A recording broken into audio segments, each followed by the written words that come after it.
여러분 안녕하셨습니까? 예.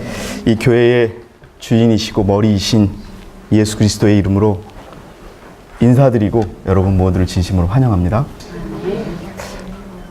특별히 우리 델라파스 목사님의 가족을 진심으로 환영합니다. Welcome brother Delapas family in the name of Jesus Christ. May God bless all of you. 또 정말 반가운 분을 또 이곳에서 뵙게 되는데요. 우리 이혜옥 집사님을 또 이렇게 뵙게 돼서 너무나 기쁩니다. 예. 제가 미국에 있을 때요. 우리 한국인들이 교회가 있어요. IMS. 거기에 우리 멤버십니다. 그리고 특별히 이분의 따님이 여러분 유명한 에볼라 퇴치를 위해서 유엔에서 파견한 의사입니다. 하버드대 의대를 나오신 따님이 계십니다. 그 따님을 위해서 기도해 주시고 특별히 우리 집사님의 믿음과 생활을 위해서 기도 부탁드리겠습니다. 네.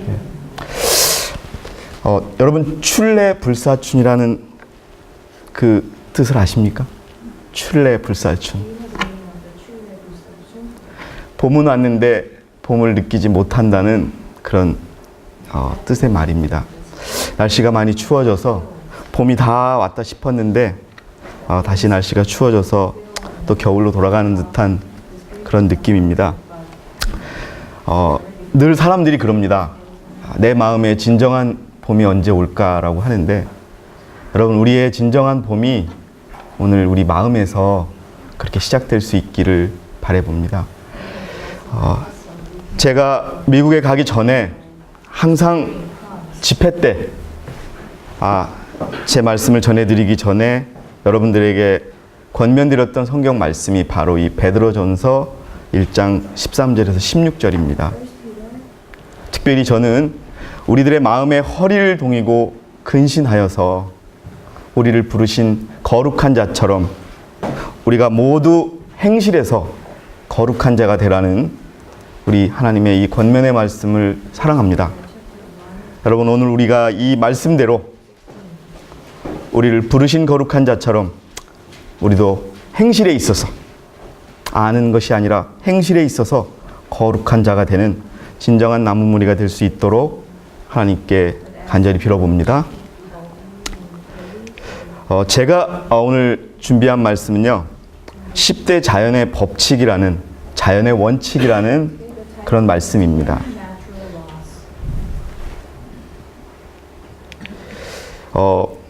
예언의 신과 성경을 보면은요. 우리가 알고 있는 10계명 그리고 율례 이것 외에 하나님의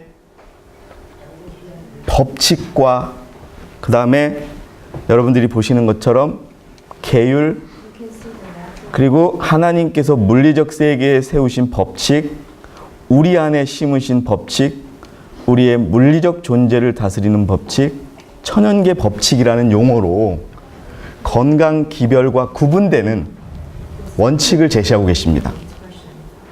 그래서 그것이 먼저 무엇인지를 여러분께 말씀드리고 그것에 대해서 한번 하나씩 짚어보도록 하겠습니다.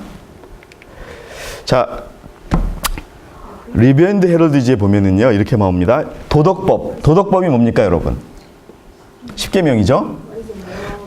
자, 10계명과 분명히 구분되는 어떤 법칙이 있는데 하나님께서 물리적 세계에 세우신 법칙 사이에는 무슨 관련이 있다?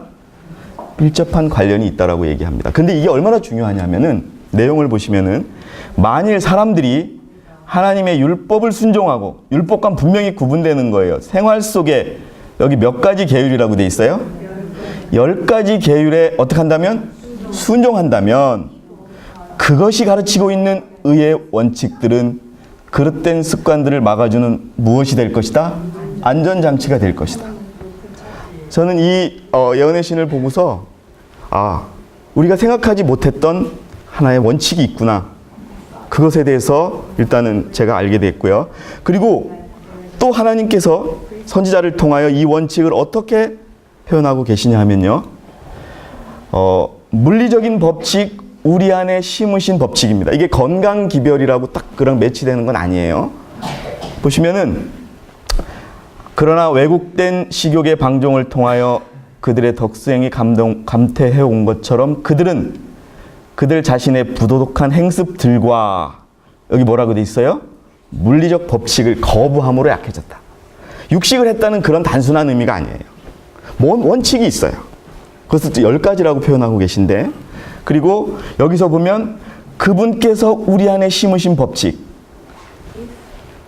분명히 도덕법과 그분께서 우리 안에 심으신 법칙을 구분하고 있고, 그리고 그것에 순종했더라면 우리가 어떨 것이라고 하는 것을 또 분명히 예언의 지적을 하고 있어요. 그 다음에 이것을 보면 또 물리적 존재를 다스리는 법칙. 여러분, 사람이 물리적인 존재입니까? 물리적인 존재가 아닙니까? 당연히 물리적인 존재죠. 여러분 만져보십시오. 이 우리 만지면 실체가 있다는 것이 물리적인 존재입니다.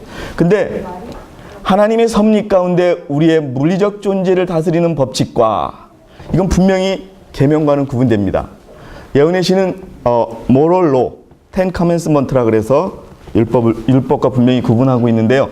그것을 범할 때 받은 형벌은 너무도 명백하게 제시되어서 지성적인 존재들은 그것을 이해할 수 있다. 또 모든 사람은 이 주제를 어떻게 하고 연구하고 천연계 법칙, 또 천연계 법칙이라는 용어를 또 쓰고 있습니다. 이것과 조화되게 살 때 조화되게 살아야 할 의무를 가지고 있다라고 분명히 또 얘기하고 있습니다. 그리고 또 청년에게 보내는 기별에는 오직 육체적 습관은 정신적 우수성을 육성한다. 지력, 정력, 수명은 불변의 법칙에 달려있다 라고 분명히 하고 있습니다. 그리고 자연의 하나님께서는 자연 법칙을 범한 데서 오는 결과들을 무시하면서까지 사람들을 보고하기 위하여 간섭하지 않으실 것이다 라고 되어 있습니다. 그래서 제가 오늘 말씀드리고자 하는 것은 분명 율법과 율례와 구분되고 건강기별과 구분되는 하나님께서 우리에게 꼭 지켜야 한다고 권면하고 있는 원칙과 법칙이라는 것을 먼저 말씀드리고 싶습니다. 그러면은 하나님께서 우리에게 주신 이 자연의 법칙, 10개의 자연의 법칙을 어떻게 구분할 수 있을까 한번 보도록 하겠습니다. 특별히 새로운 건 아닙니다, 여러분. 10가지가 있습니다.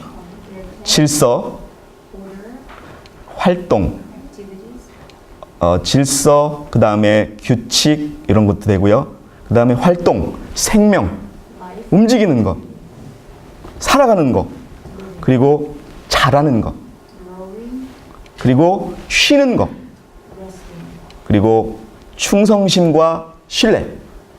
어떤 거에 대한 충성심? 하나님에 대한 충성심, 또 하나님 말씀에 대한 충성심, 우리 형제에 대한 충성심, 형제에 대한 신뢰. 그것을 의미합니다. 원인과 결과.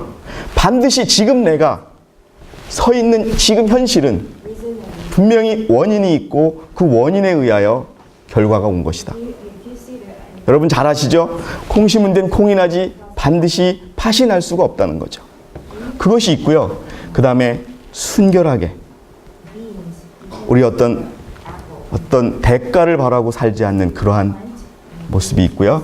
그 다음에 뭐 어떤 일이든지 우리가 최선을 다해야 한다라고 하나님은 가르치고 계신다는 겁니다. 그리고 정직해야 되고 성실해야 된다는 거죠.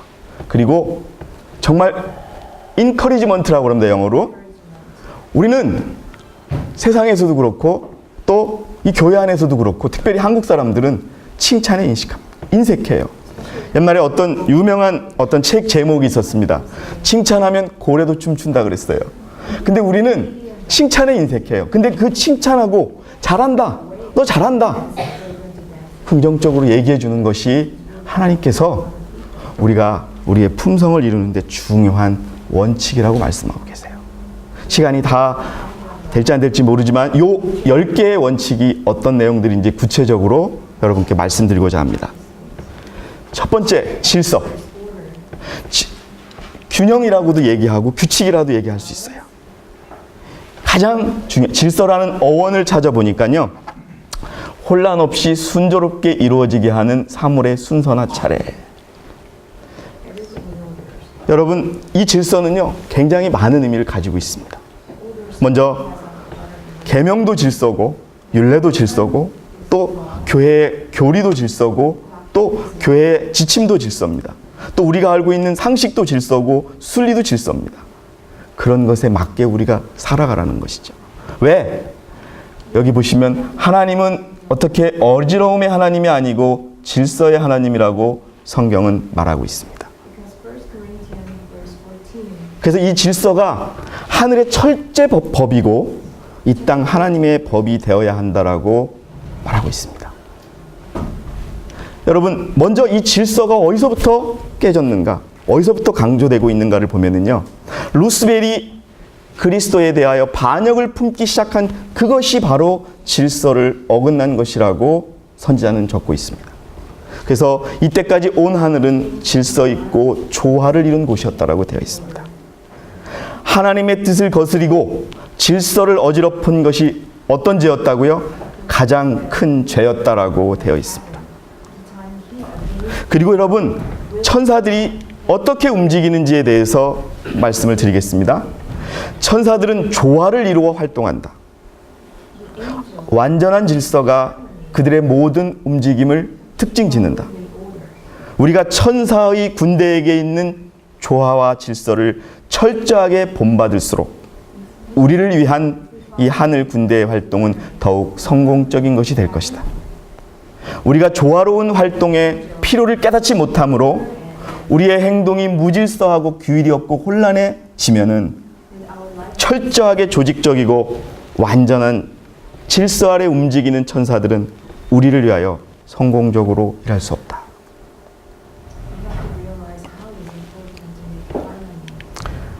부조와 선지자에도 하나님은 질서의 하나님이다.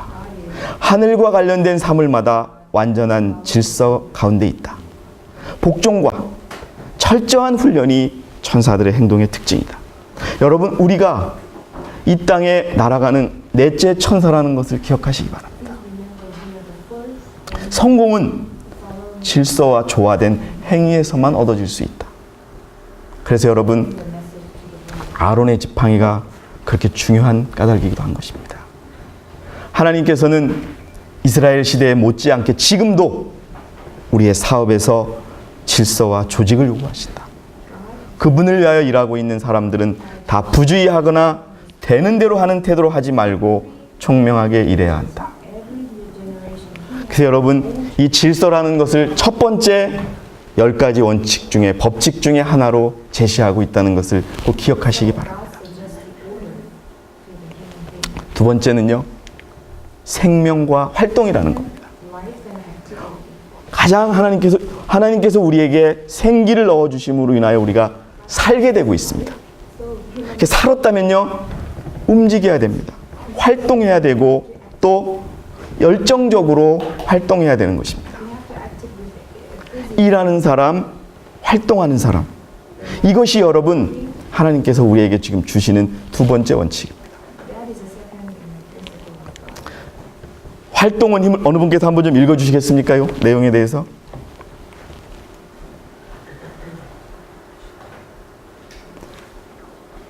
활동은 힘을 준다. 하늘의 거민들은 계속적으로 활동하고 있다. 계속적으로 활동하고 있다. 무엇을 하든 계속 읽어주시기 바랍니다. 하나님께서는 순종하는 행동의 법칙을 개정하셨다. 순종하는 행동의 법칙. 우리가요, 살아있다는 것 자체, 생명을 넣어주는 그 순간 이후부터 우리는 움직여야 되고 살아야 합니다. 하나님의 창조물들은 조용하지만 쉬지 않고 각기 지정된 일을 수행하고 있다. 네. 계속 읽어주시기 바랍니다. 대양도 끊임없이 움직이고 있다. 오늘 있다가 내일 아궁에 들어갈 봄의 풀도 들판을 아름답게 옷 입히는 자기의 임무를 수행하고 있다. 그것들은 어려움을 만져주는 손은 보이지 않지만 입장인들과 활동하도록 자극을 받는다. 해와 달과 별들도 각자의 사명을 수행할 때 쓸모 있고 영광스럽다. 우리에게 활동을 요구하십니다. 움직임을 요구하십니다. 그를 위하여 움직이는 우리들의 활동이 있어야 되는 것입니다. 그 다음에 하늘의 모든 존재들은 끊임없이 활동하고 있다. 하나님께서는 하늘에 순종하는 활동의 법칙을 확립하셨다. 여러분들이시여, 우리가 활동하지 않는다면, 우리가 움직이지 않는다면, 그의 사업을 위해서 움직이지 않는다면 우리는요, 이 일을 할 수 없는 것입니다. 조용하지만 간단 없는 그분의 피조물들은 그들의 지정된 일을 하고 있다. 바다는 끊임없이 운동. 바다가 끊임없이 운동하는 것 그 자체가 하나님이 자연에게 주신 원칙이요 법칙이라는 겁니다. 우리가 자연의 일부니까 우리도 활동해야 된다. 그 다음에 오늘 있다가 내일 아궁이에 던져질 돋아나는 풀은 들판을 아름다운으로 옷 입히면서 그 본분을 다하고 있다.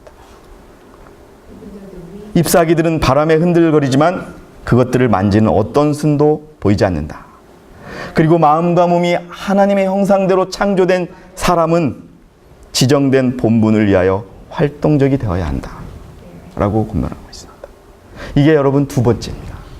여러분 보십시오. 우리가 어떻게 살아가고 있는지 보십시오. 그냥 하루하루를 사는 것에 그치는 건지, 우리가 정말 이 교회를 위하여 작은 활동이라도 하고 있는지 분명히 보아야 하는 것입니다. 그 다음에요, 자라야 됩니다. 하나님의 원칙 중에 하나는 자라야 됩니다. 여러분, 자라는 것이 없는 생명은 없다. 살아있으면 자란다는 거죠. 식물은 반드시 자라거나 죽는다. 여기 베드로후서 3장 18절에 보니까 오직 우리 주 곧 구주 예수 그리스도의 은혜와 저를 아는 지식에서 자라가라. 영광이 이제와 영원한 날까지 저에게 있을지어다라고 하고 있습니다. 그리고 그 잎사귀가 마르지 않음과 같더니, 마르지 않는다는 것은 살아있고 자란다는 겁니다. 우리의 신앙이 여러분 자라야 합니다. 자라지 않는다면 죽은 것입니다. 여러분, 우리가 심각하게 고민해야 합니다. 10년, 20년, 30년에 차근차근 자라왔던 나의 신앙이 올 1년 사이에 자라지 않다면 나는 죽어가고 있다고 분명히 우리 자신에게 신호를 보내야 합니다. 그리스도께서는 주의 백성들이 주의 말씀을 믿고 실행하기를 요구하신다. 여러분, 아는 데서 그치는 것을 요구하지 않습니다. 우리는 분명히 믿음으로 구원을 얻지만 행위로 심판을 받을 것입니다. 우리가 아는 것에 대해서 행하기를 요구하십니다. 우리의 믿음의 사고를 바꾸셔야 합니다. 아무리 말씀을 많이 알아도 실행하지 않으면 그것은 우리들에게 아무런 의미가 없고 효력이 없는 글자일 뿐입니다. 이 말씀을 받아들여 소화하며 그것을 행동화하고 품성화하는 자는 하나님의 능력 안에서 튼튼히 자랄 것이다 라고 되어 있습니다. 자라야 합니다. 하다못해 보이지 않는 그런 눈금이 있지만 0.00001mm라도 매일 우리는 자라나야지 살아있는 것입니다. 그렇지 않으면 죽은 겁니다. 그리하여 확고한 그리스도의 성품을 소유한 자로서 천사들과 사람들 앞에 서게 될 것이다. 그런데 우리가 자라지 못하는 이유가 있어요. 여러분, 아브라함의 신앙이 왜 그렇게 각광을 받고 우리들의 모범이 되는 줄 아세요? 제가 서울에서도 몇 번 말씀드렸지만 아브라함은 120살에 이삭을 바쳐야 된다고 하는 하나님의 명령을 받았을 때 스스로에게 묻지 않았다라고 돼 있어요. 우리가 어떤 어려움에 처했을 때 말씀을 놓고 우리가 그 말씀을 지켜야 할지 말아야 할지를 고민할 때 우리는 분명 우리의 상황을 갖다 고민하게 됩니다. 근데 예언의 신에 보면 아브라함은 자기가 120살이라는 것도 하나님께 얘기하지 않았고 어떻게 얻었는지에 대해서 약속하지 않았고 하나님이 명령하시는 그 순간부터 이삭을 바치기로 결정했다라고 되어 있습니다. 여러분, 우리가 진보하고 자라지 못하는 이유는요, 하나님의 뜻대로 살지 않기 때문에 그렇습니다. 이유가 너무 많은 거예요. 그런 건 자라나는 게 아니에요, 여러분. 현상유지도 아니에요. 세상에서 말하는 현상유지는요, 죽어감의 시작이라고 하는 것을 잊지 마시기 바랍니다. 내가 오늘 어제보다 나은 나의 마음, 나의 생활, 나의 정신을 체크하며 우리가 더욱더 자신을 돌아보시기 바랍니다. 그렇지 않으면 죽을 수밖에 없는 것입니다. 자신들의 욕망을 따르면서도 우리는 하나님의 뜻을 따르고 있다고 믿고 있다. 하나님의 뜻을 자기 뜻대로 해석하는 것들, 이게 엄청난 죽어 있는 자들의 표현인 것입니다. God's law, we think about, we misunderstand God's law. 성화는 한순간이나 한 시간 혹은 하루의 일이 아니다. 그것은 은혜 가운데서 어떻게 하는 것이다? 계속 자라나는 것입니다. 아, 요즘에 내가 너무 우울해. 아, 요즘에 기도가 잘 안 돼. 이거는 틀림없이 우리가 죽어가고 있는 신호입니다, 여러분.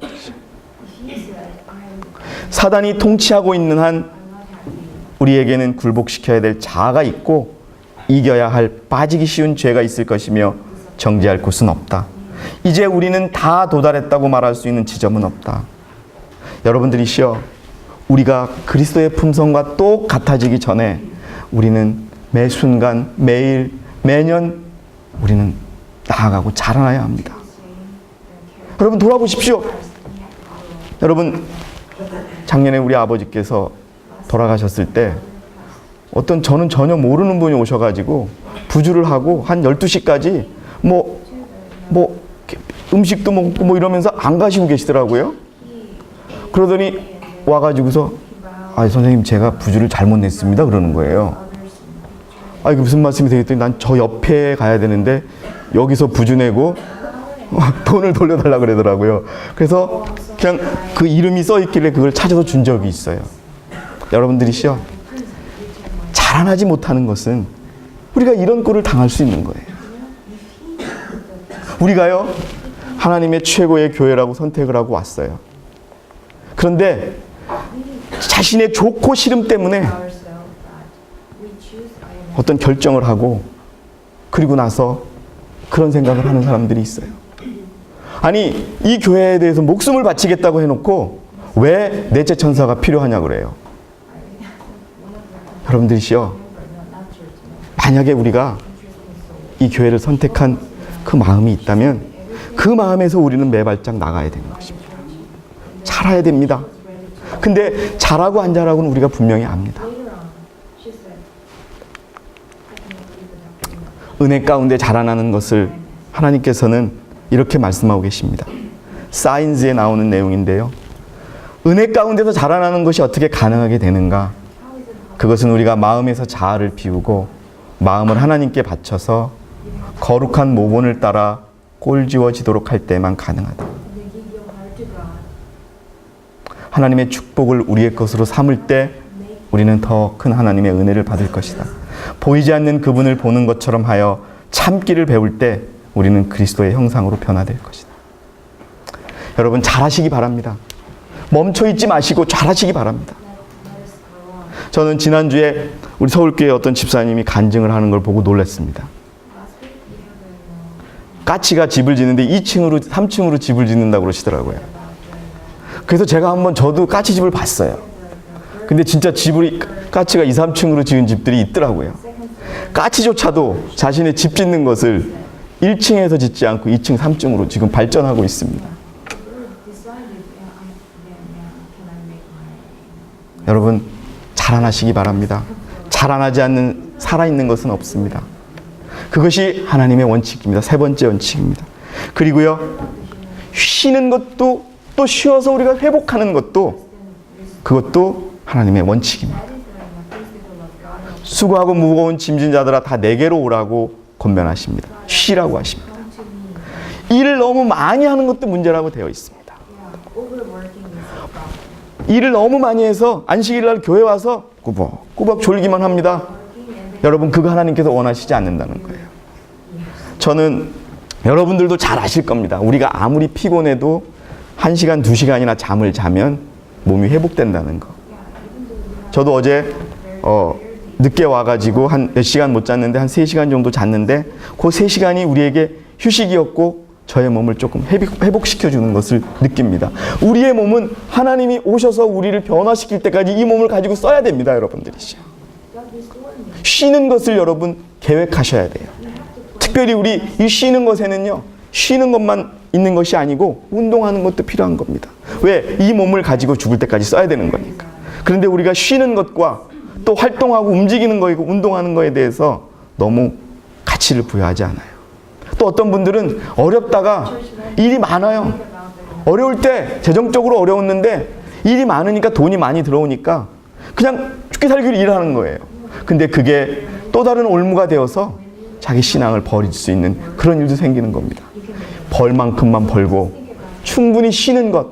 그래서 여러분 안식일에 아주 충분히 누릴 수 있는 휴식을 여러분이 누리셔야 합니다. 그것을 위해서 여러분들이시여 정말 일도 조정해 가면서 목요일, 금요일 오전에는 일을 마무리하게 그렇게 해서 안식일 날 다시 여러분들의 몸이 충분히 회복될 수 있도록 그렇게 하십시오. 죽으라고 일만 하라는 거 그게 하나님의 뜻이 분명히 아니라는 것을 기억하시기 바랍니다. 영적인 휴식과 영적인 회복도 우리들에게 반드시 있어야 됩니다.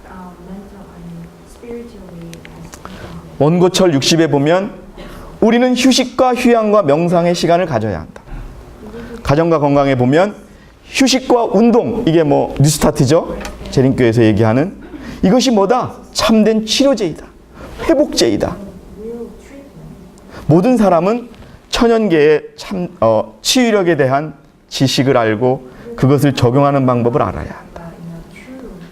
여러분들 한번 제가 여러분께 질문을 드려보겠습니다. 여러분들 중에 의식적으로 계획적으로 운동을 하시는 분 계세요? 내가 30분 정도 하루에 시간을 내서 걷는다. 아니면 30분 정도 내가 무거운 걸 든다. 일하는 거 말고요. 일하는 것과 운동하는 건 구분해야 되거든요. 의식적으로 계획적으로 운동하는 분 계세요? 하십시오, 여러분. 아, 예. 잘하시는 겁니다. 그게 운동이 우리들의 휴식이고 우리를 회복시켜 주는 겁니다. 그리고 절대 여러분이 잘 아실 거예요. 몸이 아픈 상태로 우리가 좋은 신앙을 할 수가 없습니다.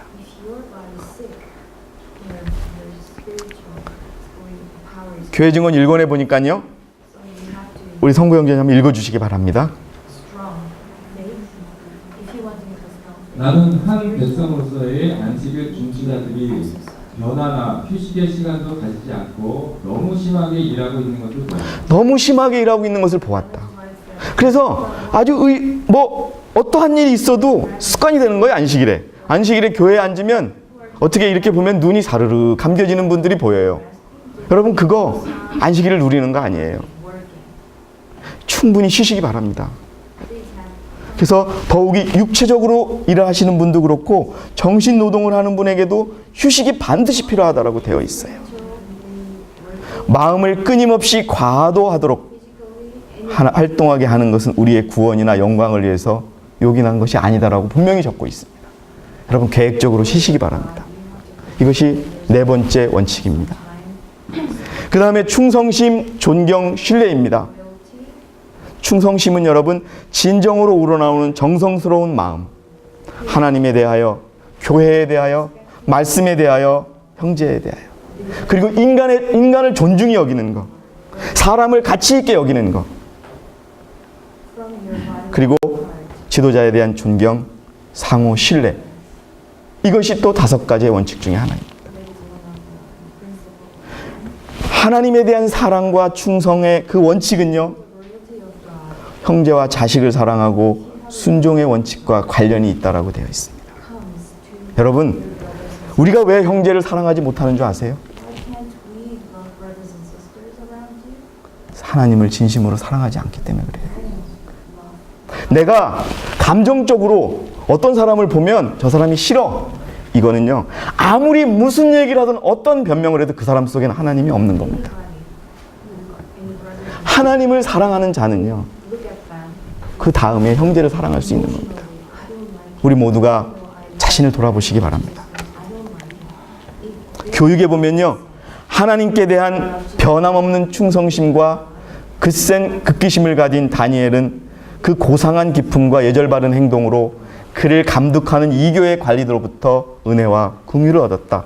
그의 기재와 예의와 선량한 성품은 한편으로 원칙에 굳게 선 마음과 합해져서 그의 원수들까지도 그가 충성되어 아무 그릇함도 없고 아무 허물도 없다라고 시인할 정도로 그렇게 뛰어났다라고 얘기합니다. 충성심은요, 우리가 말씀에 대한 충성심도 있는 겁니다. 어떤 분들은 그래요. 말씀에 대해서 막 물어봐요. 그 말씀을 가르쳐 줬으면 그 말씀을 그냥 아는데 그치는 거예요. 아는데 그치는 건요, 옛날부터 아무 쓸모가 없는 겁니다. 말씀에 떨어서 그 말씀에 충격을 받아서 말씀대로 사시기 바랍니다. 그게 충성심입니다. 그게 하나님께 대한 충성심입니다. That's not. 이것을 여러분, 이 동물과 식물들은 이걸 다 따르고 있다는 거예요. 제가 10가지 표현하는 거 동물들이 다 지키고 있는 겁니다. They're all following the law. 사람도 지켜야 하는 것입니다. God asked them. But the human being, 가려뽑은 기별 1권에 보니까 하나님께서는 단호한 충성심을 가진 사람들을 요구하신다. 당신께서는 위기의 때에 두 마음을 가진 자를 쓰실 수 없으시다라고 얘기하고 있습니다. 여러분, 우리가 하나님의 말씀과 하나님의 교회와 하나님께 진정으로 충성하고 계십니까? are you really faithful to God? 하나님은 그것을 율법과 율례 외에 요구하신다는 것을 기억하시기 바랍니다. God is asking us to have a faithful heart. 우리가 또 이 충성심에는요, 타인을 나보다 낮게 여기는 신뢰심이 필요합니다. The loyalty, if you want to have a loyalty, you need 그래서 여러분, a heart that 우리가 비록 어떤 자의 결함이 보일지라도 even though you see other people's, mistakes, 여러분, 피차간에 사랑하고 존경할 수 있도록 하나님께서는 우리에게 권면하고 계십니다. God asks us, you have to respect 그것을 위해서 여러분 노력하고 우리 스스로를 믿지 마시기 바랍니다. God's command. 여러분, 우리가 저 사람은 왜 그래 하는 순간 나는 나를 믿고 있는 것입니다. If you point out other brothers and sisters, why does he 충성심과 존경과 신뢰를 꼭 기억하시기 바랍니다. trust yourself? You already trust in God. You don't 원인과 결과입니다. 여러분, 콩 심은 데 콩 나고 팥 심은 데 팥 난다는 거 변함이 없습니다. 왜 사단이 저렇게 죄의 창시자로 되어 있는지 아십니까? 원인이 있었습니다. means you will have a 왜 유다가 당신이 사랑하는 예수님을 팔 수밖에 없었을까요? that soul. 왜 같이 기름을 받은 사무엘이 그렇게 비참하게 죽어갔을까요? 거기에는 아무런 이유가 없는 것이 아니라 분명히 원인이 있다는 거예요. There is 여러분들 중에 100% there 혹시 내가 어떤 문제점이 있다면요, 나에게서 원인이 시작됐다는 것을 여러분 분명히 기억하시기 바랍니다. you see any real problems. 그래서 여러분, 열매로 그들을 알지니 가시나무에서 포도를 보겠습니까, 여러분? 엉겅퀴에서 무화과가 달리겠습니까? 절대 그럴 수 없습니다. 열매로 그들을 알지라고 하나님 말씀하십니다. God is saying, 그리고 갈라디아서에는 스스로 속이지를 말라. 하나님은 만홀히 여김을 받지 아니시나니 사람은 무엇이든지 무엇으로 심든지 그대로 거두리라고 얘기하고 있습니다. 그리스도인들이여, 그리스도께서 우리 안에 나타난 바 되셨는가? 우리는 쉽사리 연약해지지 않는 건전한 신체와 강력한 마음, 자아를 넘어서서 모든 움직임의 원인과 결과를 바라보는 마음을 갖기 위해 노력해야 한다. 내가 지금 이 말 한마디를 함으로 인해서, 내가 지금 이 생각을 하나 함으로 인해서, 내가 지금 이 한 행동을 함으로 인해서 어떤 결과가 생길 것이라는지를 생각하고 살아라는 겁니다. the consequence will come. 그래서 잘못된 결과가 있으면 반드시 그 원인이 있을 거라는 거예요. 우리는 근데 그 원인이 생기고 자기가 억울하다고 하면 그것을 남에게 돌려요. 예? 자기에게 돌아오고, 자기로부터 시작된 것인데 그것을 남에게 돌립니다. When you say that, 여러분, 그건 하나님께서 원하시는 게 아니에요. 왜 내가 경제적으로 어려워졌는가 따져보면요, 어딘가에 분명히 시작된, 분명히 잘못된 게 분명히 있어요. economic problem, 왜냐하면 하나님은 가르쳐주고 계시거든요. 우리가 재정적으로 튼튼해지기 위해서는 재정적으로 튼튼해지는 원칙대로 살아야 되는데 어느 순간부터 그렇지 않게 되는 거예요. 여기 보시면 보세요. 가장 어려운 문제는 자아를 십자가에 못 박고 영적인 경험들 가운데서 어려운 일들을 견디면서 가혹한 단련을 통하여 영혼을 훈련시키는 것이다. 이것이 원인이 되어서 이러한 씨를 우리가 매 순간 뿌린다면, 우리가 매 순간 어떤 상황과 어떤 순간에서 이러한 씨를 뿌린다면, 여기 나와 있는 것처럼 이것은 아마도 처음에는 최고의 만족을 가져다 주지 않을 것이지만 그것의 후속 효과는 평화와 행복일 것이다. 열매는 분명히 맺힐 것이라는 거예요. to the crop. 열매는 여러분 같이 뿌릴 수 있지만 여러분들이 뿌리셔야 합니다. 어떤 열매를 맺을 것인지는 목사가 뿌려주는 것이 아니고 장로가 뿌려주는 것이 아니고 하나님이 뿌려주시는 거 아니고 여러분들이 뿌리셔야 되는 거예요. Your pastor cannot plant it. Your elder cannot plant it. You have to 좋은 씨를 뿌리는 이는 인자요 좋은 씨는 천국의 아들들이요 가라지는 악한 자들의 아들들이요. 좋은 씨는 하나님의 말씀 곧 진리에서 난 자들을 대표한다. 가라지는 오류와 거짓의 원칙 열매나 그 화신이 된 자들을 대표한다. 여러분 우리 스스로가 알곡이라고 자신할 수 없다면 우리는 우리 스스로 가라지의 씨를 뿌린 것입니다. If you're not sure about yourself, 은혜의 시간이 마치기 전까지 우린 정말 알곡의 열매를 뿌리시기 바랍니다. 말이나 생각이나 have enough time. 여러분 작은 타협들에서 원인이 시작되고 처음에는 여러분 이렇게밖에 차이가 나지 않습니다. 하루가 되면 다가갈 수 없는 곳, 1년이 되면 돌아올 수 없는 정도의 차이가 나는 것입니다. What we are planting, do we planting these seeds or not? 천연교에 심겨진 하나님의 법칙에 의하면 뭐라고요? 원인에는 결과가 따르는 것이 무엇이다? 불변의 진리다. 곡식을 거둔다는 것은 먼저 종자를 뿌렸음을 의미한다. 여기에는 거짓은 용인되지 않는다. 사람은 혹 동료를 속이고 자기가 한 적이 없는 어떤 봉사와 행위에 대하여 찬사와 보수를 받을 수도 있다. 그러나 천연계에는 속임수가 있을 수 없다. 하나님의 원칙에는 속일 수 없다. 불충실한 농부에게 그 수확은 잘못된 것을 대변한다. You can discipline 크게 볼 때 이 사실은 영적 세계에도 사실이다. your consequence by yourself.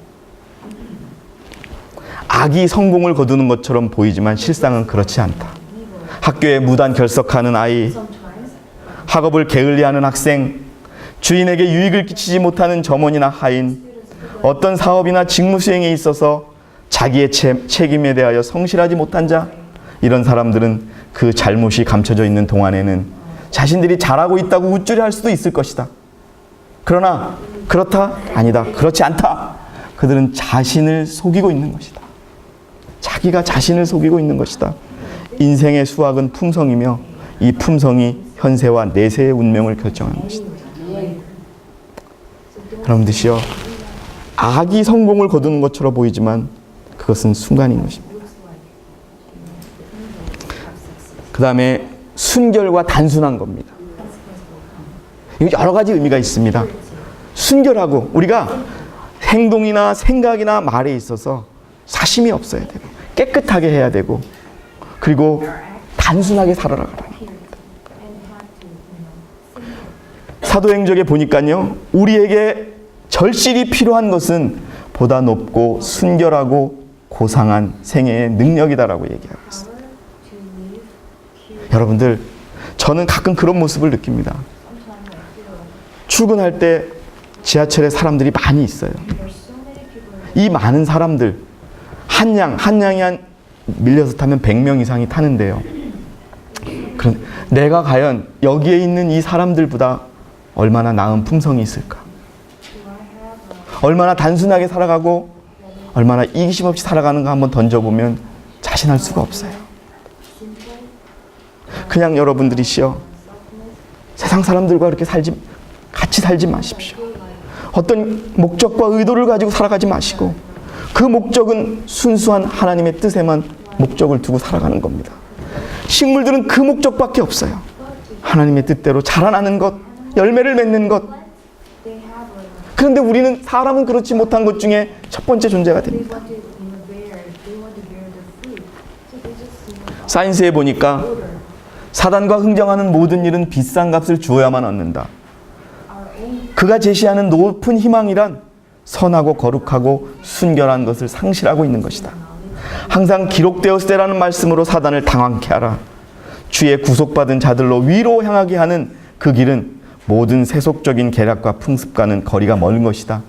그 길로 가는 자들은 그들의 행위로 그들의 순수한 원칙을 나타내야 하는 것이다. 이 교회를 위하여 여러분 일할 때 대가를 바라십니까? 우리가 어떤 일을 바랄 때 형제에게 무슨 마음을 할 때 어떤 대가를 바라고 말씀하십니까? 그거 여러분 절대 우리를 키워주는 것이 아닙니다. 여러분, 이것은 율례로 제정된 것도 아니고 물론 율법의 정신 속에서 나온 것이지만 분명히 하나님이 제정한 원칙입니다. 그는 어려움을 견디고 하나님의 사업에서 계획하고 수행하기에 지혜로운 사람이 되도록 자신을 교육시켜야 할 것이다. 그는 순결한 마음과 대화의 사람, 악은 모든 모양이라도 피우고 피하고 무분별한 행위로 말미암아 치욕받을 기회를 조금도 주지 않을 사람이 되어야 한다. 마음이 진실해야 된다. 괴율이 없어야. 여러분, 제가 몇 번 저는 이걸 가장 좋아합니다. 단순하게 살아가야 합니다. 참된 그리스도인의 품성의 특질은 목적의 단일성에 있다. 목적이 하나라면 행동도 단일하게 되는 것입니다. 목적의 단일성이란 세속적인 가마에 굴복하기를 거절하고 굽힐 줄 모르는 결단력, 성경의 표준에 미치지 못하는 것은 어떤 것도 목표로 삼지 않는 것을 말한다. 그리고 여러분, 옳기 때문에 옳은 것을 선택하는 것, 그리고 어떠한 희생이나 고난을 치르더라도 진리를 위하여 굳게 서는 것은 여호와의 종들의 기업이요 이는 그들이 내게서 얻은 의라 여호와의 말이라고 하는 이 말씀처럼 우리가 단순하게 진리를 고수하고 의를 고수하고 순결하게 그렇게 우리들이 살아야 하는 것입니다. 그 다음에 최선을 다하는 겁니다. 어떤 일에 최선을 다하냐? 작은 일부터 큰 일에 이르기까지 최선을 다하는 겁니다. 저는 가끔 이 교회 안에서 우리 형제 자매님들 중에 최선을 다하지 않는 모습을 봅니다. 아, 내가 하나님께서 해주시겠지? 물론 그것도 중요합니다. 살아가는 모습에서도 그럽니다. 최선을 다하는 거, 그게 하나님께서 주신 원칙입니다. 내 마음을 다하고 목숨을 다하고 뜻을 다하여 하나님을 사랑하라고 하는 것처럼 우리가 하는 작은 일, 교회의 작은 일, 여러분 옛날에 공주 갑부 김갑순이라는 사람이 있었어요. 이 사람의 이름이 원래는 김순갑이었어요. 일제의 앞잡이라는 비난을 받았는데 그 사람이 왜 출세를 했는지 아십니까? 군수의 요강단지를 끌어안고서 다녔습니다. 이 사람. 직책이 뭐였냐면 요강단지를 닦아주는 사람이었어요. 남들은 비난할지 모르지만 항상 군수가 보기에 번쩍번쩍하도록 그 요강을 닦으면서 끌어안고 다녔어요. 그래서 그 군수로부터 인정을 받습니다. 우리에게 주어진 작은 일들에 대해서 여러분, 우리가 얼마만큼 최선을 다하고 살아가는지 한번 보시기 바랍니다. 또 우리에게 맡겨진 작은 영혼에 대하여, 한 영혼에 대하여 얼마만큼 최선을 다하고 살아가는지 여러분 우리가 돌아봐야 하는 것입니다. 우리는 가까이 놓인 일에 최선을 다하셔야 됩니다. 또 초기 문집에 보니까 자기 몫을 담당하는 일에 최선을 다해야 한다고. 여러분, 특별한 이야기들이 아닙니다. 근데 이것을 자연의 법칙이라고 하나님이 말씀하십니다. 살아있는 자들의 법칙. 가장 비천한 일에도 과학이 있다. 만일 모든 사람들이 이와 같이 생각한다면 우리가 최선을 다할 때 자신들의 이익만을 위해서 최선을 다하는 것은 그것은 여기서 말하는 것이 아닙니다. 어떤 목적을 위해서 어떤 사람에 대해서 특정하게 최선을 다하는 거, 그것이 아닙니다. 우리가 맡겨진 일들, 하나님의 법칙 안에서 우리가 하는 일, 여러분들이 하시는 일, 집에서 일하시는 분들은 그릇을 깨끗이 닦고 음식을 맛있게 만들려고 최선을 다하고 빨래도 기왕이면 더 깨끗하게 하고, 하나님은 그걸 원하십니다. 그랬을 때 우리가 하나님의 뜻을 받습니다. 이 최선을 다하는 것 속에 그리스도 우리의 의가 있다는 것을 여러분이 깨달으셔야 합니다. 어떤 종류의 일이든지 열과 성의를 다해야 된다. 그러면 즐거움과 능률을 얻을 것이다. 여러분들이시여, 최선을 다하는 것과 최선을 다하지 않는 것은 금방 표시가 납니다. 주인과 종업원은 차이가 나듯이요. 우리가 주인의 마음을 가지고 최선을 다하시기 바랍니다. 자, 그 다음에 이제 9번째, 정직과 성실성입니다. 설명드리지 않고요. 이것이 바로 주님께서 원하시는 것이다. 필수적으로 해내야 하는 일에는 그 일이 어떠한 부류의 일이든 간에 영예가 있다. 하나님의 율법을 행동의 지표로 삼으라. 그리하면 그것이 모든 노동을 고귀하고 신성하게 할 것이다. 모든 의미를 성실히 수행하는 것. 성실히 수행하는 것은 뭡니까, 여러분? 누가 보든 보지 않든 자신이 해야 할 일을 묵묵히 하는 것입니다. 여러분, 제가 예전에 건설 쪽의 연구소에 있을 때 일본에서 사람들이 왔어요. 그 일본 사람들하고 얘기하는데 우리 한국의 건설회사 사장님들이 그런 얘기를 했어요. 우리 건설 현장에서 일하는 사람들을 보면 관리 감독하지 않으면 일을 안 한다 이거예요. 그래서 감독을 해서 빨리 하라고 그럴 땐 하다가 감독이 지나가면 안 하고 시간을 때운다는 거죠. 근데 일본의 근로자들은 어떠냐 하면 한국의 사장님이 증언을 하는 거예요. 자기는 놀랐다는 거예요. 자기가 어느 호텔에 투숙을 했는데 어떤 사장님 한 분하고 일꾼 한 명, 두 명이 오더니 아침 9시 30분 전에 일을 할 준비를 딱 하더래요. 9시가 딱 되더니 시작해가지고 50분 딱 일하고 10분 쉬고 50분 딱 일하고 10분 쉬고 50분 딱 일하고 10분 쉬고 점심 딱 먹고 1시간 딱 쉬고 다시 딱 해가지고 보든 보이지 않든 딱 그렇게 마치더라는 거예요.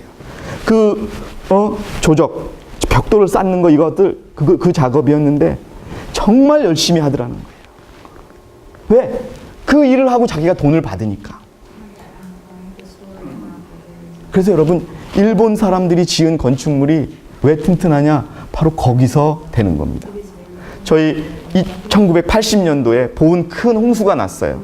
그래서 뭐 한 100여 명 이상이 죽고 저희 동네에도 5명이 죽고 동네가 다 떠내려가고 보은 읍내는 물난리가 됐는데 한국 사람들이 만든 다리는 다 떠내려갔어요. 근데 일본 사람들이 일제 때 만들어 놓은 다리는 안 떠내려가는 거예요. 여러분들이시여, 정직하고 성실하게 살아간다는 거, 우리 신앙이 언제 어떤 위압이 오더라도 무너지지 않게 지탱해주는 큰 디딤돌이라는 것을 기억하시기 바랍니다. 누구도 대신해 줄 수 없는 겁니다. 누구도 평가할 수 없는 거예요. 자기밖에 모릅니다. 생애의 모든 세밀한 부분에서 가장 엄격한 정직의 원칙이 유지되어야 한다. 사업 거래에 있어서 완전한 공정함으로부터 탈선하는 것이 어떤 사람에서 볼 때에는 작은 일처럼 보일지 모르지나 우리 구주께서는 그렇게 보이지 않으신다. 작은 일에 거짓을 나타내는 것은 하나님이 보시기에 큰 일을 속이는 것과 같이 부정직이다. 여러분, 정직하고 성실하게 우리의 신앙과 교회에서의 생활과 대화와 생각조차도 이 원칙에 의해서 이루어지는 저와 여러분이 되시기를 진심으로 바라겠습니다. 마지막입니다. 여러분, 이거 굉장히 중요합니다. 영어로 encouragement라고 그럽니다. inspiration이라고 그럽니다. 박수 쳐야 됩니다. 근데 우리는요, 유독 우리 교인들은 누구를 칭찬하는 것에 인색합니다. 한번 돌아보십시오, 여러분. 누구 잘해 하지 않습니다. 말하는 것의 90%는 에이, 사람 뭐 그래. 여러분, 이거 생의 원칙이 아닙니다. 여러분, 당장 오늘부터 저 사람의 장점은 뭐야? 저 사람의 좋은 모습을 보시기 바랍니다. 그래야 상대방도 나의 좋은 모습을 봐줍니다, 여러분. 이게 우리 바뀌어야 됩니다. 격려해주고 용기를 북돋해주고 같이 인내하고 긍정적으로 생각하는 것. 제가 지난주에 서울교회에 설교했습니다. 우리가요, 그리스도인이라고 하면서 희망에 속지 않고 절망에 속아버려요. 절망이라고 낙담에 너무 쉽게 속아버려요. 어떤 여자 소설가가 그렇게 글을 썼어요. 그 유명한 수필가요 소설가인데 결혼을 하자마자 바로 남편이 중풍으로 쓰러져요. 시어머니도 중풍으로 쓰러져요. 28년 동안 이상을 두 사람을 수발을 하면서 가정이 어려워서 장사를 하다가 글을 쓰기 시작해서 돈이 벌었는데 세상 사람들이 너무나 절망에 쉽게 속는다. 여러분, 기왕이면 절망에 속지 말고 낭망에 속지 말고 좌절에 속지 말고 희망과 소망에 속기 바랍니다, 여러분. 하나님은 그걸 원하세요. 여러분, 고래도 춤추게 하는 칭찬에 인색하는 그런 저와 여러분이 되지 않기를 바랍니다. 격려해 주세요. 잘할 수 있다고. 우리는 잘할 수 있을 거예요. 아, 무슨 교회가 뭐가 이래? 여러분, 그렇게 하지 마십시오. 아, 이제 정말 알곡만 남은 거야. 우리 알곡을 모아서 정말 여기를 채우고 이 과정이 필요한 거야. 이 과정은 견뎌야, 이 과정이 축복이야. 여러분들이시여, 요셉이 무슨 죄가 있어서 감옥에 갔습니까? 요셉은 하나님이 주신 꿈을 꾼 죄밖에 없었어요. 그는 그 꿈 꾸고서 아, 하나님께서 나를 쓰시겠구나라는 생각을 했어요.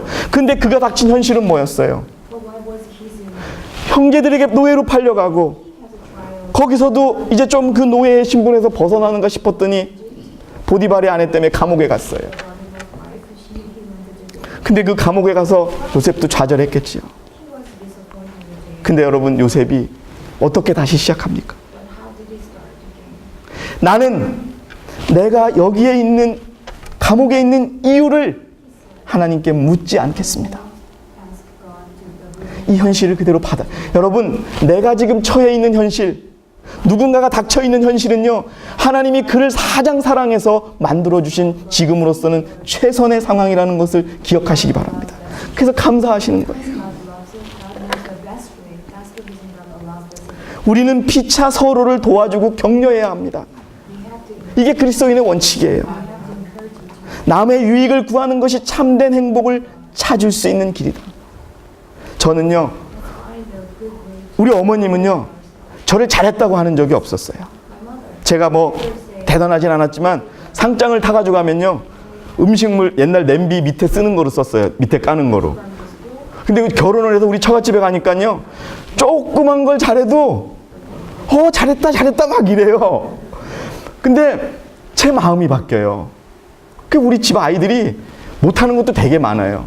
못했다고 얘기를 하는 것도 중요하겠지만 잘하는 거를 잘했다고 얘기를 해줘요. 그럼 애들 힘을 내요. 우리도 마찬가지잖아요, 여러분. 여러분들, 그리스도인의 마음에 좋은 것을 보게 해준 그 마음은요, 그가 그리스도의 마음을 품고 있는지 아닌지를 구별하는 거예요. 저는요, 우리 아이들 뭐라고 하지 않아요. 참 칭찬해요. 못한 거는 너 잘할 수 있을 거라고 그래요. 그래서 여러분, 슬픔은 나누면 반이 되는 거고 기쁨은 나누면 2배가 되는 거예요. 사람은 하나님과 자기 동료 인간을 사랑함으로 인하여 자신이 손해를 입는 것이 아니라는 거예요. 인간의 정신이 이타적이 되면 될수록 그는 더욱 행복해질 것이다. 그 까닭은 그가 인간에 대한 하나님의 목적을 성취하고 있기 때문이다. 칭찬하시기 바랍니다. 격려하시기 바랍니다. 잘 될 거라고 얘기하시기 바랍니다. 저는 이 한국교회가 분명히 이 어려움을 잊고 사람 숫자는 물론이고 영적으로 강력하고 힘있는 교회로 다시 일어설 것을 확신하고 있습니다. 할 것입니다, 여러분. 왜? 그것이 우리를 통한 하나님의 뜻이기 때문에 그렇습니다. 누구 때문에 안 돼, 저 사람 때문에 안 돼, 이런 것은 우리 스스로를 죽이는 일입니다. 여러분들 주변에 혹시 항상 부정적으로 얘기하는 사람이 있다면 그분에게 말씀해 주시기 바랍니다. 그것은 그리스도의 뜻이 아닙니다. 모든 교회의 신자는 형제들의 손을 붙잡아주고 하나님의 뜻을 행하도록 그들을 굳건하게 함으로써 저들의 짐을 덜어주고 마음을 격려해야 할 것이다.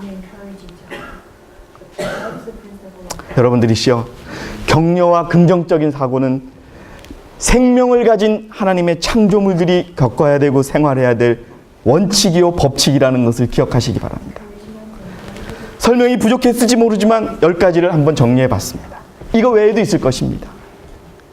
그런데 여러분, 이 원칙을 따르지 않고 자기의 원칙과 세속의 원칙을 따르고 그 습관을 따라간다면 파멸이 있을 것이라는 이 말씀을 여러분들에게 전해드리고 싶습니다. 그리스도인들도 옛날 이스라엘 백성처럼 너무나 자주 경건치 않은 자들의 우정을 얻기 위하여 세속적인 영향에 굴복하고 그들의 원칙과 습관을 따른다. 여러분, 우리의 판단의 기준은 이것이 옳은가 틀린가가 되어야 합니다.